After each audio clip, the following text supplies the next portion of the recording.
एक रंग जो झारखंड में ऑलरेडी हम छात्रों के आंदोलन के बाद देख चुके हैं, उसमें अब एक नई मुसीबत हेमंत सोरेन के सामने है। झारखंड में नौकरी चोरी के मामले में सोरेन सरकार को झटका लगा है।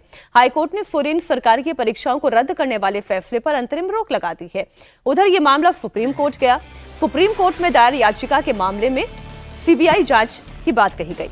साथ ही याचिका में कहा गया कि मूल और अभ्यर्थियों के पास मौजूद ओएमआर शीट की carbon copy, CCTV footage, server audit log जैसे सभी फिजिकल और डिजिटल सबूतों को तुरंत सुरक्षित किया जाए ताकि किसी तरीके की कोई छेड़छाड़ रोकी जा सके।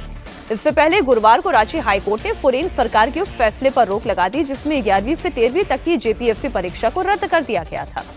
कोर्ट ने इस मामले में सरकार से 15 दिन में जवाब मांगा।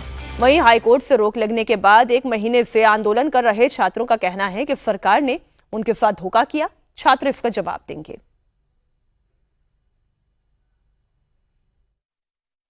हम तमाम छात्रों ने माननीय मुख्यमंत्री जी के बातों को माना, उनके डेलीगेशन के बातों को माना और अपना आंदोलन को स्थगित किया 2 महीने के बाद,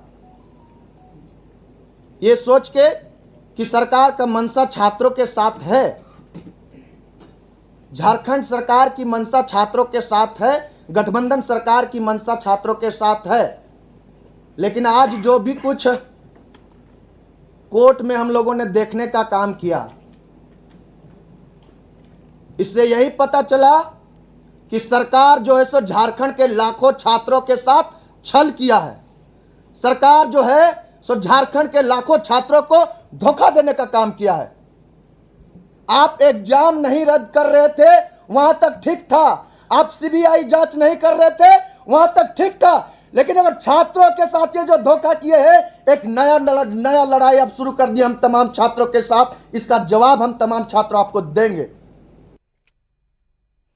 ठीक है, उनका आक्रोश अपनी जगह सही है, लेकिन अब तो मामला सुप्रीम कोर्ट में है। बिल्कुल, और ये हाईकोर्ट ने वो हेमंत सोरेन तो बच गए। हेमंत सोरेन तो अभी बच ही गए हैं। पर देखिए, ये प्राकृतिक न्याय के विरुद्ध है कि 10 साल पहले हुई परीक्षा में कोई व्यक्ति अगर चुन लिया गया और नौकरी कर रहा है तो आप उसकी नौकरी समाप्त कर दें, रेट्रोस्पेक्टिव इफेक्ट में आज का एक डिसीजन उनकी नौकरी समाप्त कर दें। तो ये तो प्राकृतिक न्याय के विरुद्ध है ना। मान लीजिए 2300 कुछ लोग चुने गए हैं, उसमें सारे लोग तो फर्जीवाड़ा करके नहीं चुने गए हैं ना।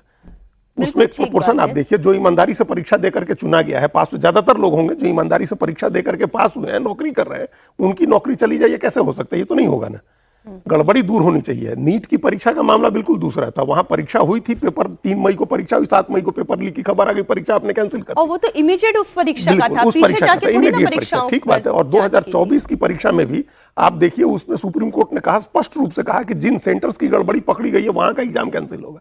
तो इस मामले में भी जिनके जहां ओएमआर सीट पकड़ी गई है, जिन छात्रों की गड़बड़ी पकड़ी गई, हाँ, ये हो सकता है कि सुप्रीम कोर्ट कहे कि सीबीआई जांच करे और सीबीआई जांच करके ये बताए कि किन किन जगह पर गड़बड़ी हुई है, उन लोगों की पहचान सीबीआई तक आई जाएगी। हाँ, सीबीआई तक आ जाएगी बात। फिर तो सरकार जिससे बच रही थी वो नहीं बच पाएगी, वहां राहत नहीं मिलेगी। लेकिन ये इन 2300-2400 बच्चों के बारे में, बच्चे क्या मतलब नौकरी कर रहे हैं, उन कर्मचारियों के बारे में सोचिए कि उनकी नौकरी न जाए, उनका परिवार है, उनके लोग हैं, और वो उनकी नौकरी बचाते हुए क्या किया जा सकता है। इन छात्रों का भी गुस्सा जायज है। अगर इनके साथ कुछ भेदभाव है तो वो भी दूर होना चाहिए, लेकिन उनके साथ, उनके जो प्राकृतिक न्याय का सिद्धांत कहता है, वो उनके साथ भी अन्याय नहीं होना चाहिए।